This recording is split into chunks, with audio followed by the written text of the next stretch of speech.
Welcome to Shri and Kira Live, the voice of passionate action, bringing fresh perspectives and timeless wisdom for today's shifting paradigm.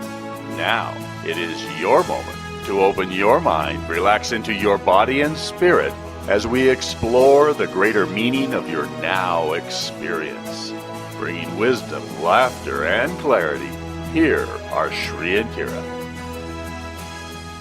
Well, namaste, beloved angels. Welcome to Shri and Kira Live, the voice of passionate action. I am Kira Ra. And I am Shri Ram Ka, and we're having fun knowing you are here now. You know, we really are. We are starting, this is a powerful, powerful month, the month of September. Consciousness is exploding, and that is the word, my loves, exploding. And we really encourage you, if you have not yet connected with our September predictions and revelations at YouTube, go to YouTube. Our channel is official Shri and Kira, and check it out. Really pay attention, and also take a moment and watch this month's powerful Archangelic Ensoulment. Just a powerful way to, I'm going to use the word surf, because it's really going to be like surfing the waves of energy during this exploding month. Wow, exploding month. Yeah, huh? I think I'm sitting here with all kinds of amazing imagery floating through my brain. Yes, you are. I can see it, baby. I love it. Hold on to that thought. Turn off the intervision there, dear. Here we are in early September, and we're just approaching the last of the third supermoons of this year. We're already in the energy of it. We're waxing right now. We are waxing. And we're wax on. I knew you were going to go there. Well, I had to. You know, there's certain little clips, such as Choose the Right Pill, that have been part of the vernacular of our society, and rightly so. So. It's beautiful when things make a positive impression on consciousness. Absolutely. And that's a bit of what we'll be exploring today with our guest today. But before we get to that, I just want to say congratulations to everyone for making it through August. Oh my gosh. Yay. I'm clapping for humanity, because we really minimized. I mean, there was a lot of things that really have concerned us. I mean, the rise of ISIS, the beheadings, the other things that we're watching around the world globally, the whole incident in Ferguson. But the reality is, on a whole, congratulations, humanity. Yeah. It's one of the things that I want to remind everybody is we do live in a world of polarity, and when you need a reminder. No, you need a reminder. Look in the mirror. Okay, I get it. And so often, because the world news is so manipulated, and that we forget that there's another side to every coin, and I mean every coin. Well, that's absolutely true. And when we live with that kind of Hegelian energy of bridging polarities, of seeking a new synthesis of the inner and the outer worlds, the inner and the outer expressions, we start to discover that we are actually surfing a wave of creation, as opposed to reacting to the artifacts of creation. For that.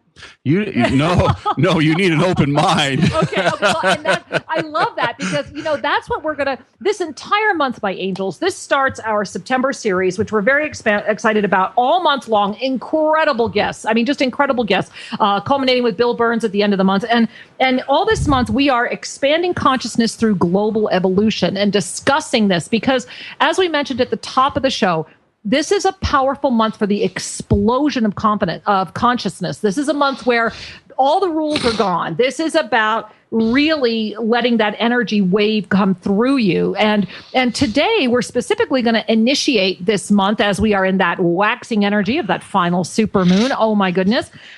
Because today we're going to really explore how to survive these shifting paradigms in global evolution. Because the reality is, everything that was is changing, and nobody can debate that. Everything that is still being written. And so we're in the middle of we keep using this surfing as the way to describe this. Well, it is. And I think for the last several years, people have been talking about the paradigm shift, the energy approaching 2012 was a huge conversation. Well, and I have to admit, living here in Guatemala, being extremely connected with mine elders, the ones who are not seeking fame, the ones who don't speak English, the ones who are truly held and protected within the community, I'm very grateful that all the information they gave us to disseminate was 100% accurate. Indeed. And the thing that I want to remind each and every one of us is, when you see it, it's already done.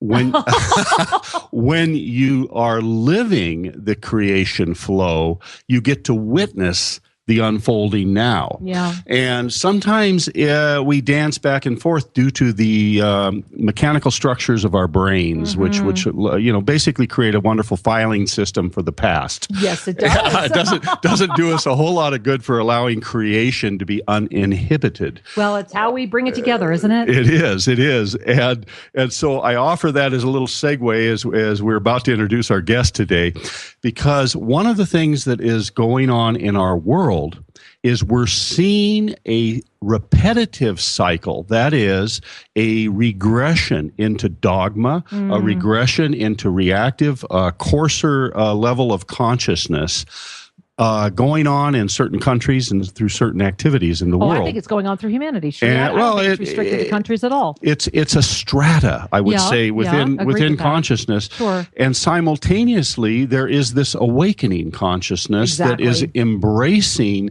a love-based paradigm, an inclusive or oneness-based paradigm.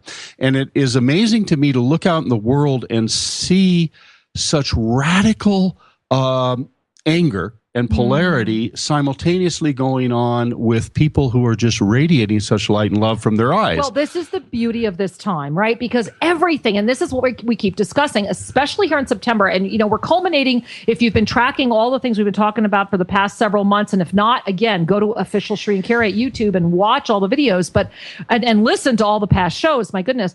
But one of the things, Sri, that I think is most important to pay attention to right now is that in this month, as we are gazing at the setting the stage for the rest, the culmination of 2014, right? What we're doing this month is we're going to see that all levels of consciousness are exploding. And so I love that you're talking about, what's sitting side by side. In September, we're going to see that with even greater viscosity. I want to use that word. I do. It's viscous. We're going to really be seeing that. And I want to remind all of you out there, hey, we're live. So, I know we weren't live last week, just in case you were wondering. So we are live right now. If you want to give us a buzz and get in the queue, remember, you can give us a call at 888-627-6008. Again, that's 888-627-6008. And get in the queue for a mini soul reading to join the discussion, ask a question, whatever your heart calls you to do. And we invite you to make that call. Absolutely. And we also invite you to pay attention because we have a wonderful guest with us. We do. Our guest today is Calleman, who is an eminent scholar, who has written a variety of books. And more importantly, he was really upfront and present during the whole 2012 I'm looking for a singular experience. I wanted a singular world, a singular word that described it. We all had so much amazing information. And Absolutely. I have to admit, you and I kind of had a home court advantage living here in Guatemala. Well, we had our own authenticity. And the only thing I will say is I respect and appreciated very much Carl's point of view on the Mayan calendar. And Great contribution. He has a website, Calleman.com. He's working on a powerful trilogy of books right now. The first part of that is released. It's called The Global Mind and the Rise of Civilization. Whoa, there's one. Woo-hoo. There's one. Now, so before I tell you what the book's about, why don't we ask him? I think that's the better way to go. So Carl, welcome to the show. Thank you very much, Sri. Really happy to be on it. Thank you. Thank you. We're delighted to have you with us, and it's a pleasure to connect. And hello, Kira. Yes. Hi. Carl, we're glad you're here. And as I'm looking at what your present focus is, the sense I make out of this is we're moving out of calendars and instead beginning to apprehend the flow of evolution. Is that correct? Well, I think that's the only thing we could do. In other words, if I were to make some kind of calendrical analysis of what's going on, it would become very complicated, and it wouldn't be useful for people. I think really what's useful for people at this point in time is really to create an intention to themselves, whether they will. As I talk about the global mind, which is really the mind of the planet that we are downloading, and And as we do, we become parts of waves of evolution, which really is what the Mayan calendar have been describing. But we, at this moment in time, we have this kind of a choice, I would say, between different such waves. And that's what makes it very complicated. People thought that, there would be a one time, and then there would be a one era, and then it would change into another era. That's really not what I believe is happening. Instead, the significant thing that happened with this shift is that all the 9 waves of creation, and I could hear you talk about waves of creation before I came on. All the 9 waves of that are creating this reality here are now accessible. We can all download them. And as you were talking about right before this, some people will choose to download the 9th wave, which is the wave that gives us access to unity consciousness, whereas other people will choose to download dualistic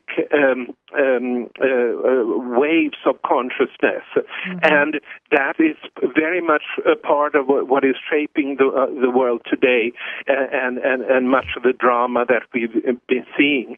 And this situation of a choice with these waves running in parallel, and we constantly have the choice to choose either one of them, that I don't see coming to end anytime soon. It's a choice we will be living with, and it's important that people realize that there is a choice to be made, and also that yeah.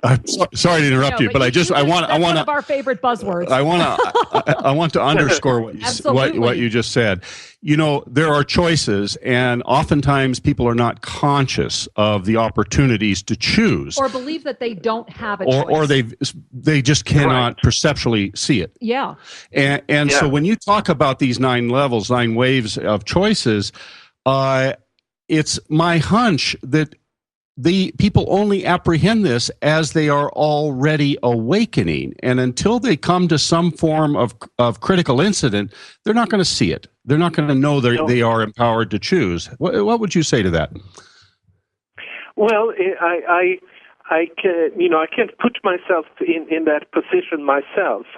And I wouldn't be able to say anything except for what I could then present as an intellectual understanding based on the Mayan calendar, that yes, there is now, since 2011, there is a new wave available.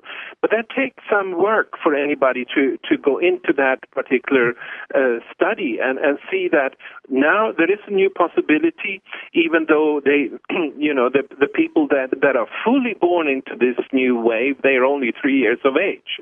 And but all of us, nonetheless, we can all tune into this, and we can choose to do it. And so I guess people will have to come from their heart and say, I want to be part of this. I want to create an earth that is based on unity consciousness that transcends all the kind of conflicts we've had in the past.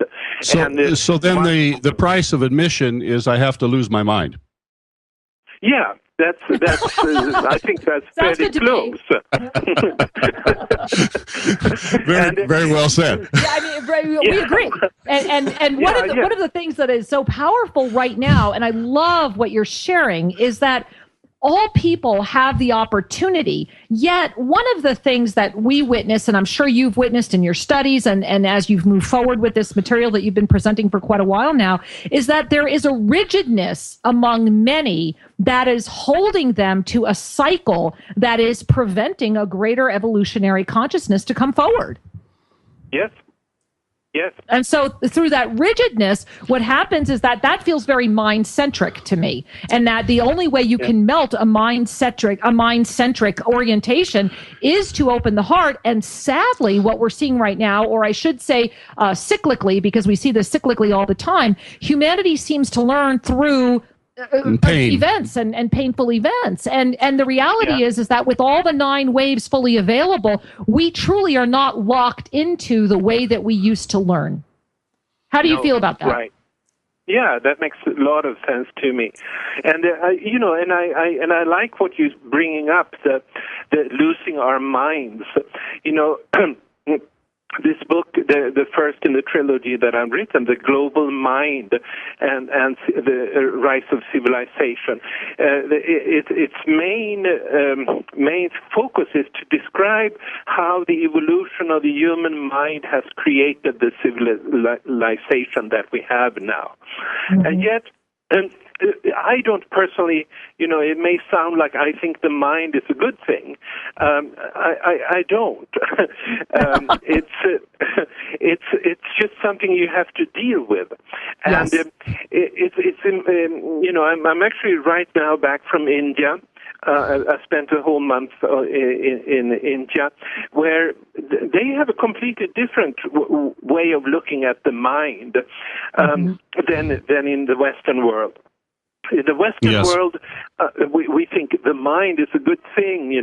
Somebody has a brilliant mind and can think out all these kind of technical solutions and stuff like that. Whereas in India, the mind is what prevents spiritual enlightenment, more or less. Yes. And I can see it both ways. The mind is actually something that compartmentalizes and separates, and it's at least the mind that has been creating our civilization for 5,000 years is the mind of duality. It is a mind of creating separation and compartmentalizing, and that's the mind that some people still are choosing to live in, and it has consequences. It does block. It's great for technological development. We would have nothing of what we have in that regard unless we had a mind, but it does block spiritual evolution, or it's now there's another key phrase: spiritual evolution. So I have 2 things to ask you. One is, in your research and your discussions, are you making room for a concept of soul? That's one question. The other is, evolution is not an argument. We cannot debate it. We can never approach it from the level of the mind.